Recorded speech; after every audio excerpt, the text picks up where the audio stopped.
শুনেছি সেই রফিক হাসান ইতিমধ্যে আমরা দেখতে পাচ্ছি উপরে কিন্তু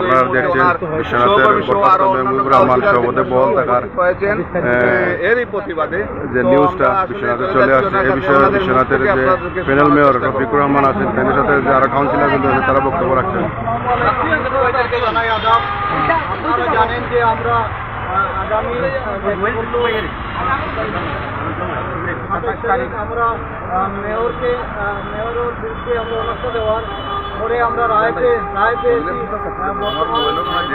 হিসেবে দায়িত্ব মেয়র হিসেবে দায়িত্ব পেয়েছেন বর্তমান প্যানেল মেয়র রফিক হাসান।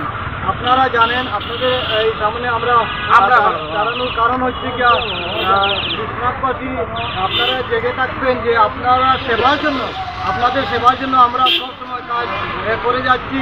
যদি আমার এবং লোকের যদি পেটও বেদনা থাকে তাহলে আপনারা দেখতে পাচ্ছেন যে সবসময় পেটও বেদনা থাকলে উসাইড করতে হয়, এটা হলো আমাদের সিলেটি ভাষা। তো মেয়র সাহেবের উনি যে হয়েছেন বহিষ্কৃত হয়েছেন, কিন্তু আমাদের কাউন্সিলর হজর আলী সাহেব দল থেকে উনাকে বহিষ্কার করা হয়েছে। আপনারা জানেন উনি আওয়ামী লীগকে উনাকে বহিষ্কার করেছে, কিন্তু উনার যে হচ্ছে পেটো বেদনা কেন আপনারা বিশ্বনাথবাসী এটা আপনারা জানবেন, আপনারা এটা আপনারা ভালো করে বুঝতে পারছেন। আমি এতটুকু বলবো যে আমরা যে আজকে যে তারা একটা লাইভ করেছে আসলে মেয়র সাহেব উনি ঢাকায়, কিন্তু উনাদের অত পেটো বেদনার কারণ কি এটা আপনারা বিশ্বনাথবাসী জানবেন। আমরা বিশ্বনাথের জনগণের সেবার জন্য, বিশ্বনাথ মানুষের জন্য, বিশ্বনাথ মানুষের পাশে দাঁড়ানোর জন্য, বিশ্বনাথ মানুষ যেরকম শান্তি শৃঙ্খলায় থাকতে পারে সেই আলোকে আমরা চালিয়ে যাচ্ছি। তাই এখন আপনাদের সামনে বক্তব্য নিয়ে আসবেন আমাদের চেয়ারম্যান প্যানেল মেয়র জনাব রফিক হাসান সাহেব, ওনার বক্তব্য আপনারা শুনবেন। বিসমিল্লাহির রহমানির রহিম। সম্মানিত বিশ্বনাথবাসী এবং আজকে এই লাইভের মাধ্যমে যারা দেখতেছেন সবাইকে আমার সালাম ও শুভেচ্ছা।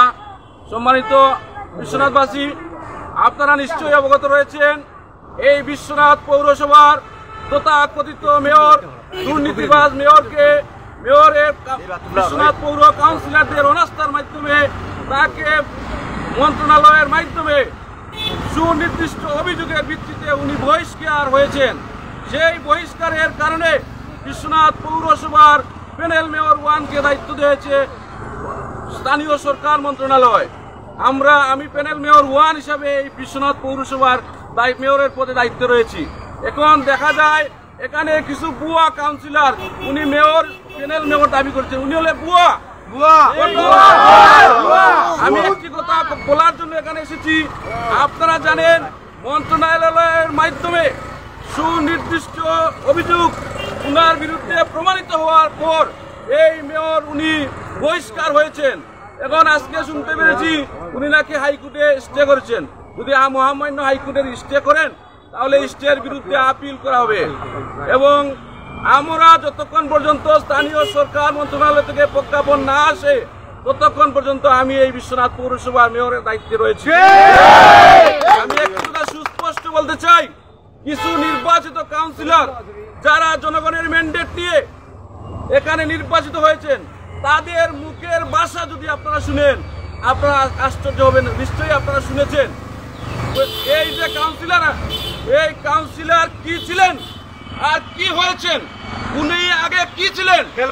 আগে ছিলেন এখন তিনি আঙ্গুল ফুলে কলা গাছ হয়েছেন।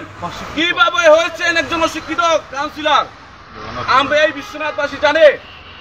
উনি বারবার এখানে খেলার জন্য আহ্বান করেন, উনি কি খেলবেন? আমরা তো খেলা শুরু করেছি উনার বাবার সাথে। বিশ্বনাথ কি বাইশে আইছি নাকি? আমরা কি বিশ্বনাথ থেকে বাইশে আইছি? বিশ্বনাথে খেলতে হলে খেলাতে আসেন, আসেন। একজন মানুষের বাবা কয়জন থাকে আপনাদের? দেখবেন আপনারা খোঁজ দিয়ে যে বাবা উনার কয়জন। আমার জানার মতে 3 জন বাবা উনার রয়েছে। এই যদি অবস্থা হয় তাহলে এই কাউন্সিলর এলাকার জন্য কি করবে? উনি কি ছিলেন আর কি হচ্ছে আঙ্গুল ফুলে কলা গাছ হয়েছেন। আপনারা জানেন ইতিমধ্যে উনি আওয়ামী লীগের সাইনবোর্ড ব্যবহার করে চলাফেরা করেছেন, কিন্তু এই উপজেলা আওয়ামী লীগ তার কার্যকলাপের ভিত্তিতে ওনাকে দল থেকে বহিষ্কার করেছেন। আমরা আপনাদের কাছে এই মেসেজ দিতে চাই, এই শান্তিপ্রিয় বিশ্বনাথকে যারা অশান্তির দিকে দাবিয়ে দিবে, আমরা আপনাদেরকে সাথে নিয়ে এই সন্ত্রাসী গোষ্ঠীদেরকে আমরা প্রতিহত করব। দালাল গোষ্ঠী যারা দালালি করে, যারা বিভিন্ন মানুষের বিরুদ্ধে মামলা দিয়ে, মিথ্যা মামলা দিয়ে হয়রানি করেছে, যেখানে মানুষের টাকা পয়সা নিয়ে দালালি করে, এই বিশ্বনাথের মানুষ চিনে। কাদের এদের চিহ্নিত নাম রয়েছে, একজনের নাম রয়েছে কুলি, একজনের নাম কাউয়া, আর আমি সেই দিকে বলতে চাই না। যদি আপনারা খেলা খেলতে চান, ওপেন চলে আসেন, মাটি ওপেন চলে আসেন। আমরা সব সময় প্রস্তুত হয়েছি। আমরা এই বিশ্বনাথের ছেলে, আমরা কিন্তু উড়াল দিয়ে এখানে আসি নাই, আমরাও খেলা জানি।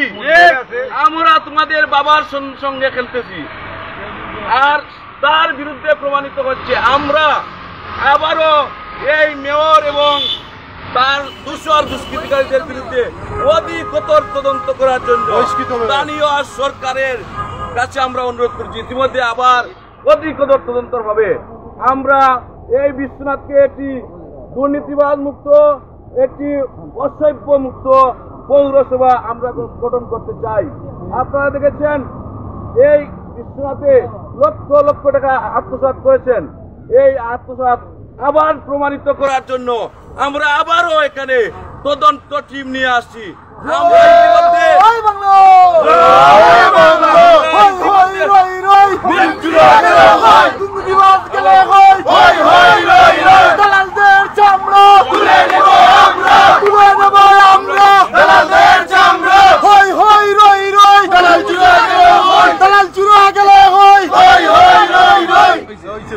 আমরা ইতিমধ্যে এই বহিষ্কৃত মেয়র এবং আমার পৌরসভার 2-1 কর্মচারী আর কাউন্সিলর মিলে যে দুর্নীতি করেছেন, সেই দুর্নীতির আমরা ফিরিস্তি লিখিতভাবে দুদক দুর্নীতি দমন কমিশন দুদকে প্রেরণ করার জন্য আমরা তৈরি করেছি। আমরা এদেরকে ছাড় দিব না। যারা দুর্নীতি এখানে করেছেন, পৌরসভাকে পুঁজি করে, চেয়ারকে পুঁজি করে, আমরা তাদেরকে ছাড় দিব না।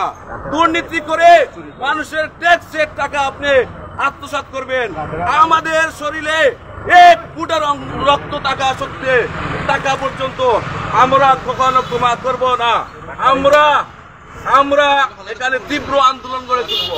আপনারা জানেন এই পৌরসভা কার্যালয়, এই বিশ্বনাথের মানুষের ট্যাক্সের টাকার অফিস, এই কার্যালয়, সরকারের কার্যালয়, এই কাউন্সিলরদেরকে ধোঁকা দিয়ে আমাদের স্বাক্ষর জাল করে, রাতের আধারে জাল করে এই কার্যালয় বহিষ্কৃত মেয়র উনার বাসায় নিয়ে গেছে। এই যে অবস্থা, বাংলাদেশে কোন জনপ্রতিনিধি, পৌরসভার মেয়র বলেন, চেয়ারম্যান বলেন, ইউনিয়ন পরিষদের মহোদয়গণ, কোন চেয়ারম্যান জনপ্রতিনিধি কেউ করে নিয়ে অফিস করে আমি শুনি নাই। কিন্তু এই বিশ্বনাথে তা হয়েছে। আমি বিশ্বনাথের মানুষদেরকে, সম্মানিত মানুষদেরকে আমি উদাত্ত আহ্বান করতে চাই, আপনারা জেগে উঠুন। জেগে উঠলে এই ধরনের 2-1 দুর্নীতিবাজ এরা পালাবার পথ পাবে না। আর 85 সালের এখানে ক্ষমতা দেখিয়ে লাভ নাই রে ভাই। সেটা 85 সাল ছিল, সেটা ছিল স্বৈর শাসকের আমল। সেই স্বৈরতন্ত্র পৌরসভা চলবে না, এখন ডিজিটাল আমল। এই পৌরসভা এই 85 সালেও আমরা শুনেছি গম চুরির মামলার অপরাধে আদালতে স্বীকৃত হয়ে দীর্ঘদিন কারাভোগ করেছে। সেটা বিশ্বনাথ সহ সারা বাংলাদেশ বহির্বিশ্বের মানুষে জানেন। আমরা যদি দুর্নীতি করি, আমাদেরকে প্রমাণ দেন, আসতে কলেবে মুখে বললে হবে না। আমরা আপনাদেরকে ধরে ফেলেছি, আপনারা কিভাবে দুর্নীতি করেছেন। পৌরসভাকে চেয়ারকে পুঁজি করে, কাউন্সিলর, মেয়র এই ধরনের চেয়ারকে ব্যবহার করে। আপনারা দেখেছেন কাউন্সিলর একজন, উনি উনার মুখের ভাষাটা দেখেছেন, শুনেছেন। সাময়িক বহিষ্কারে বলেন সামরিক বহিষ্কার, অশিক্ষিতকে বলে কাছরা। এই ধরনের একজন কাউন্সিলর কিভাবে একটি ওয়ার্ডের প্রতিনিধিত্ব করবে? আপনারা দেখছেন উনি সব সময় বলতেন যে আমার এই কাউন্সিলর প্রয়োজন নাই, আমার কাউন্সিলর নামটা থাকবে আসবো, আমার হলো ব্যবসা। উনি যেখানে মধু দেখেন, যেখানে মধুর দেখেন মিষ্টি, সেখানে তুমি নাক উড়িয়ে ফেলেন। এখানে নিশ্চয়ই আপনারা বুঝতে পারছেন বিশ্বনাথবাসী, এখানে মধু রয়েছে, এখানে মধুর গ্রান তিনি দিচ্ছেন। সেই গ্রানও উনি কিভাবে আমরা বাইর করব সেটাও জানা রয়েছে। এখানে তিনি কিভাবে কোটি কোটি টাকার সম্পদের মালিক হলেন, কিভাবে এত দাম্ভিকতা পেলেন, সেই টাকা বৈধ কিনা অবৈধ সেটি আমরা তদন্ত করার জন্য দুর্নীতি দমন কমিশনকে আমরা দিব। ইনশাআল্লাহ আপনাদের সাথে আবারও দেখা হবে। আর যে স্টে উনি পেয়েছেন সেই স্টের বিরুদ্ধে সরকার আপিল করবেন সেই আশা এবং আমরা আমাদের অভিষ্ট লক্ষ্যে এগিয়ে যাব। এবং এখন পর্যন্ত বৈধভাবে মন্ত্রণালয়ের প্রজ্ঞাপনের মাধ্যমে মেয়র হিসাবে মেয়রের দায়িত্বে আমি রয়েছি। দায়িত্ব পাওয়ার পর আমি যতটি ব্যাংকের অ্যাকাউন্ট রয়েছে সব ব্যাংকের অ্যাকাউন্টে আমি চিঠি দিয়ে বলেছি যে অ্যাকাউন্ট থেকে যাতে কোনো মেয়র বা কোনো কর্মকর্তা টাকা তুলতে না পারে সেটাও জানিয়ে দিয়েছি। ভবিষ্যতে আপনাদেরও আরো সামনে আসবো সেই আশা এবং প্রত্যাশা রেখে আজকের এখানে সংক্ষিপ্ত বক্তব্য শেষ করছি। আসসালামু আলাইকুম। আসসালামু আলাইকুম। আপনারা সকলে তো বক্তব্য শুনলা। আসলে বক্তব্যটা আছিল আজকে সকালে নিউজ আইছে বরখাস্ত মেয়র মুজিবুর রহমান সাহেব তাইন্ডে সকলে সভাপতি তোমার পদে বল রাখা হয়েছে। তো কাউন্সিলর বিন্দু তার প্রতিবাদ জানাইছেন এবং তারা হাইকোর্টে রিট করবা হয়েছে। আজকে তারা রওনা লইবা, তো ওটা জানাইছেন তারা। আর পরবর্তী আসলে যে নিউজগুলো আইব এগুলো আপনারা জানানোর চেষ্টা করবো। আর যারা আমার লাইভটা দেখার ধন্যবাদ, আপনারা লাইভটা শেয়ার করে দিবা। আর ইনশাআল্লাহ পরবর্তী যে নিউজগুলো আছে আপনারা দেখানোর চেষ্টা করবো। আর আপনারা দয়া করে লাইভটা শেয়ার করবা। আর আমি আজকে রাত্রে তারারে লইয়া লাইভ হওয়ার কথা আছিল, যেহেতু তারা এই নিউজটা অলরেডি আগেও তারা এটা হইলিছে, আপনারা শুনিলেইছেন যে বক্তব্য লাইভ শুনছেন। তো তারা যেহেতু আজকে রাত্রে সময় দিই তারা ফারার লাগে আমি দুঃখিত। ইনশাল্লাহ নেক্সট টাইম তারা লাইভ লই যাওয়ার চেষ্টা করবো। আর আমার লাইভটা যারা দেখা তারা ধন্যবাদ দিই।